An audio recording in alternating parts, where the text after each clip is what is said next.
Good morning. अस्सलामु अलैकुम वरहमतुल्लाहि वबरकातुहू। प्यारे दोस्तों, नमस्कार, सत श्री अकाल। आज मैं आपके सामने लाया हूँ सऊदी अरब का एक डाक टिकट। ये बहुत पुराना है, 75 हलाला का है।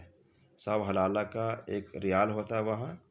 तो ये सऊदी अरब का डाक टिकट, जिन लोगों को डाक टिकट का पुराना शौक़ है, हॉबी है, वो समझ सकते हैं। कुछ लोग ऐसे हैं बिल्कुल नए हैं जिनको पता नहीं कि ये क्या चीज़ बना है। तो थोड़ा एक्सप्लेन कर दूं कि पुराने ज़माने में लोग आज से 20-30 साल पहले तक डाक टिकट चिपका करके लेटर को भेजते थे, पत्र भेजते थे दुनिया में, इस कोना से उस कोना, या देश के अंदर भी यहाँ से वहाँ। और इन्वेलप वगैरह में, लिफाफ में शादी कार्ड वगैरह भेजते थे, या फिर हैप्पी न्यू ईयर कार्ड, या बहुत सारी चीज़ें भेजा करते थे। पहले खत भेजने का ही नियम था और उसमें ये डाक टिकट लगाया जाता था। हर कंट्री का अपना अपना बहुत सारे डाक टिकट होते हैं। और अब तो ज़माना बदल चुका है, अब लोग व्हाट्सएप में, फेसबुक में, या फिर बहुत तरीके से अपना मैसेज को भेज देते हैं, ईमेल कर लेते हैं। लेकिन पहले यही था, कुछ था। और डाक टिकट जमा करने का भी बहुत पुराना हॉबी लोगों में है। और आज भी दुनिया में लगभग 1 करोड़ लोग ऐसे हैं जो डाक टिकट जमा करते हैं और उनका ये हॉबी होता है, बहुत बड़ा आबादी। और पूरे दुनिया में हर जगह एग्जीबिशन लगते हैं। डाक टिकट जमा करने वाले को फिलाटेलिस्ट कहते हैं। और बहुत से लोग कॉइन जमा करते हैं, देश के, विदेश के, और करेंसी नोट वगैरह भी।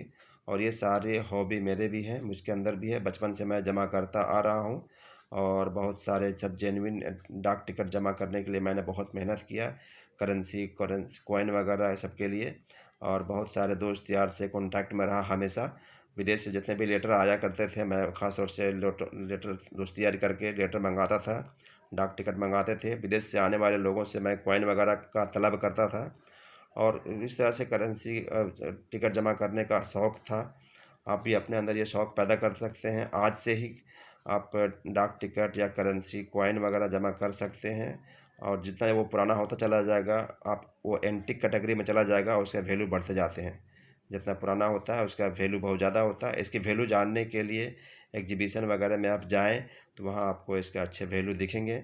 आप वहाँ से डाक टिकट खरीद सकते हैं और वहाँ पर अपना पुराना टिकट या करेक्शन या कॉइन या नोट वगैरह बेच सकते हैं। इन देश विदेश के ख़ास तौर से नोट का बहुत अच्छा वैल्यू वहाँ पर मिलता है। और डाक टिकट खरीदने के लिए आप यहाँ पे इंडिया का पोस्ट ऑफिस वगैरह में भी जाकर के आप टिकट नया नया खरीद सकते हैं। हम हमेशा बराबर वीडियो डालते रहते हैं। मेरे वीडियो में आपको बहुत ज़्यादा इन्फॉर्मेशन होता है। मेरा यहाँ पर वीडियो बनाने का एक ही मकसद है कि मैं इसमें लोगों को जानकारी देता हूँ। नॉलेज के लिए वीडियो है।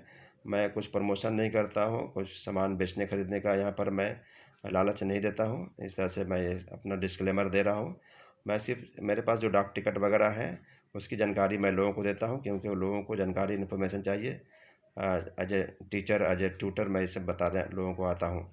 और इस तरह से मैं फिर ये बता दूं कि आप एग्जीबिशन में जाकर अपना टिकट की जानकारी बढ़ा सकते हैं। अभी रिसेंटली लखनऊ में एग्जीबिशन होने वाला है। आप गूगल वगैरह में सर्च कर सकते हैं, एग्जीबिशन दुनिया में कहाँ कहाँ, इंडिया में कहाँ कहाँ होते रहते हैं। आप वहाँ जाके अपना इन्फॉर्मेशन, जानकारी बढ़ा सकते हैं। नेक्स्ट वीडियो में आपसे फिर मिलेंगे। तब तक के लिए आपसे रिक्वेस्ट है कि आप मेरे चैनल को सब्सक्राइब ज़रूर कर लें, ताकि हर नया वीडियो आपको सबसे पहले मिले। मिलते हैं नेक्स्ट वीडियो में, तब तक अपना ख्याल रखें। Take care, bye bye.